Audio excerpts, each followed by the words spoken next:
Quand il me prend dans ses bras, qu'il me parle tout bas. Welcome to Shoestring Radio Theatre. We now present La Vie en Rose, an original radio play by Allan Provost. It was directed by Alan Caylow and produced by Monica Sullivan in San Francisco.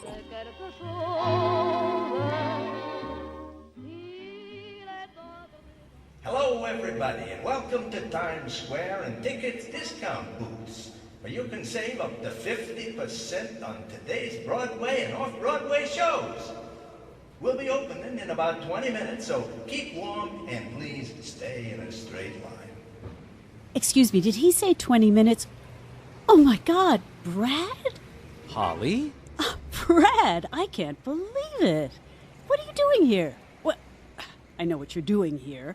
How are you? Fine. I knew it had to be you. What has it been, 6 years? 8 years. It's great to see you. We don't have any hard feelings, do we? No, we don't. Not anymore. Thank God it isn't cold. They don't open for another 20 minutes. What are you seeing? Beauty and the Beast or The Lion King. Ah, you've become a mother since I last saw you. 2 girls. Emma 5, Alexis 4. You. No children. I mean, what are you seeing? You're in town. Have you seen it? With 2 young children, I don't need to see it. I live in Urinetown. Where are the kids? With their nanny? No, they're already in private school. Dalton. Dalton. Nothing but the best. Yes, it costs a fortune.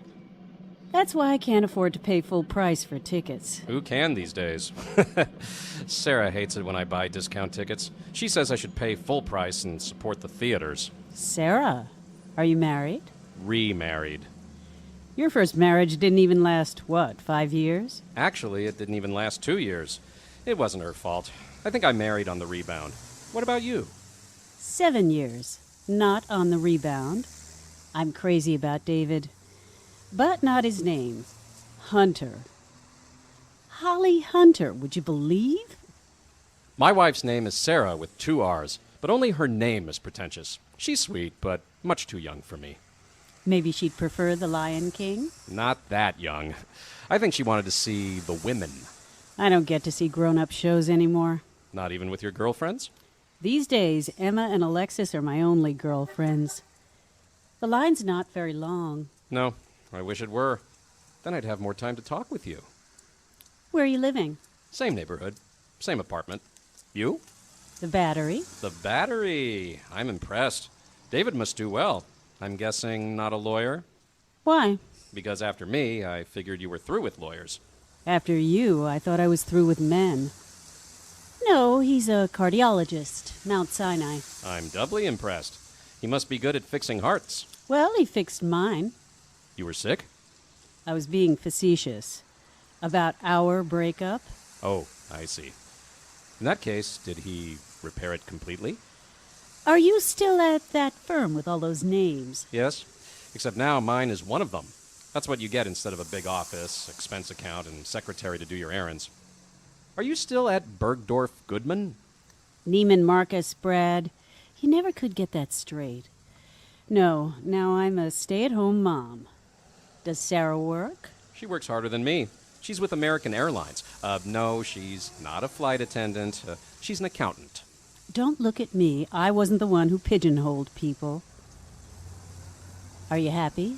As Oscar Werner said to Simone Signoret, who's happy? Yes, Ship of Fools. Our first date. Does that theater still show revivals? I doubt it, since it's now a discount drugstore. I saw Ship of Fools last week on Turner. I thought of you. Thursday night at 8, right? Couldn't watch it. Too busy. Too painful. David doesn't like romantic movies. Sarah won't watch anything that's black and white. We sure enjoyed old movies. And long walks. And rain. We had a lot in common. We still have a lot in common. Yes, like being married. You know what I mean. Some things don't change. Do you still read as much? Not as much. The last great work of literature I read completely through was Green Eggs and Ham. Ah, an existentialist classic. I'm surprised we never run into each other. New York is very big. Big city, small world. Besides, I did see you once. And you didn't say hello? No, it was at Barnes & Noble's. I was with David, and the kids were cranky. I thought it would be awkward. She's pretty. Who? Sarah. She does have red hair, freckles, and a great figure. Yes, that's Sarah.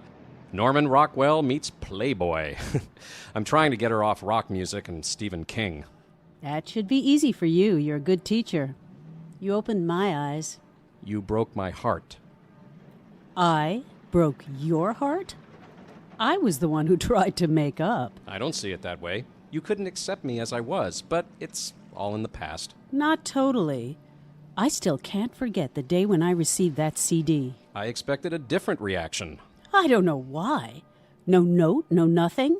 How do you think I felt when I opened the mail? I didn't know how you would feel. I thought the message was clear. Very clear, but you could have written something. Would that have made any difference? Yes, I wanted to get back together. You had a strange way of showing it. I haven't been able to listen to Edith Piaf since. And to think La Vie en Rose was our song. That's what made your act so hostile. How can you call it hostile? I never wanted us to really split up.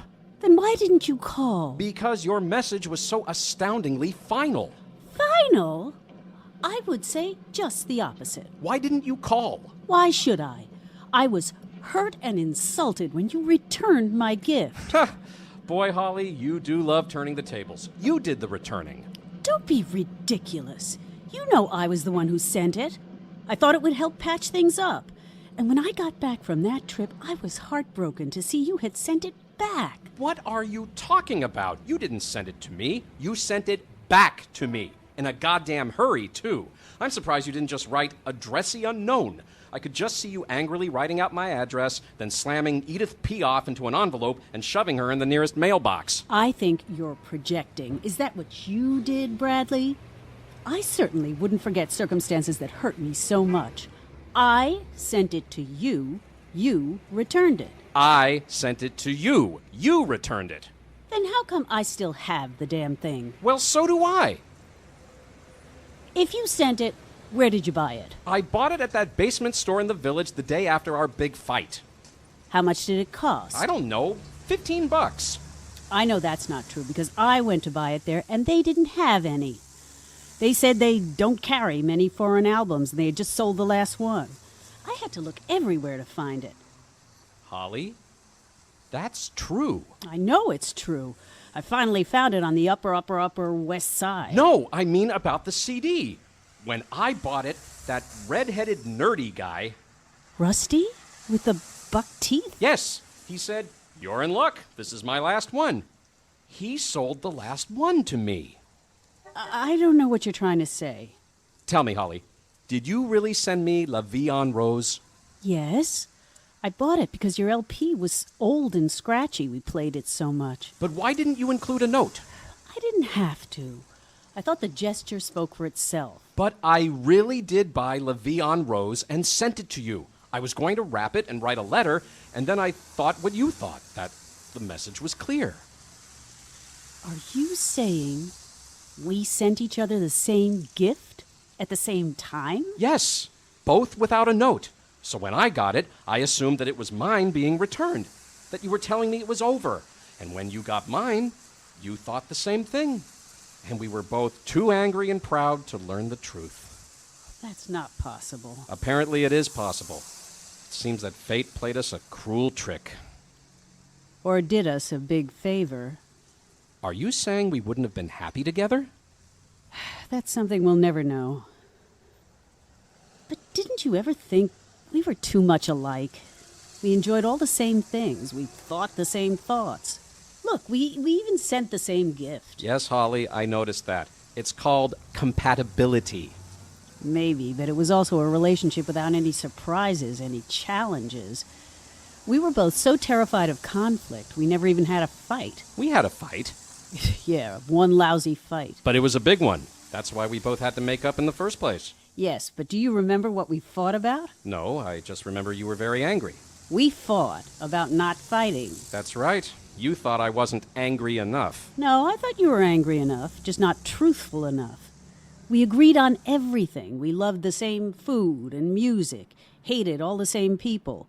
No two people could be that much in step. If they are, one is lying. Well, I wasn't lying. Were you? No, I was bored.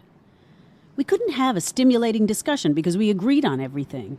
We couldn't have problems with sex because you never suggested anything that offended or shocked me. And we couldn't even learn from each other because we both knew all the same things. So not fighting was... A bad sign. And that's why you picked a fight? To prove we could? Something like that. So if it weren't for that screw-up with the CDs, would we have made up and gotten back together? And maybe married? Probably. Children? Probably not. Neither of us wanted children. See, that's what I mean, Brad. The last thing I wanted to be was a mother. I didn't want children. But David did. So much so that he pushed me screaming into motherhood. And it's been one of the greatest adventures of my life.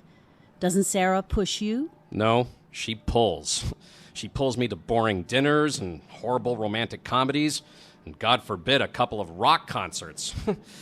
But I drag her to the opera, which she's finally beginning to get. And, okay, she got me into yoga, which I love. See? Together, we would have been a narrow, self-satisfied couple who had friends just like us. Instead, now you get to stand on your head, and I get to see Lion King. And that's supposed to be good. No, the good part is seeing it with my wide-eyed daughters who will be so thrilled it'll make it all worthwhile. Oh, they're opening. You know, Holly, I'm getting behind schedule. I think I'll just go over to the roundabout and get tickets at the box office. Sarah will be thrilled to know I paid full price. It was really great seeing you. You look wonderful. It was great seeing you, too. Good luck, Brad. I'm glad we met like this. Me too. By the way, thanks for La Vie en Rose.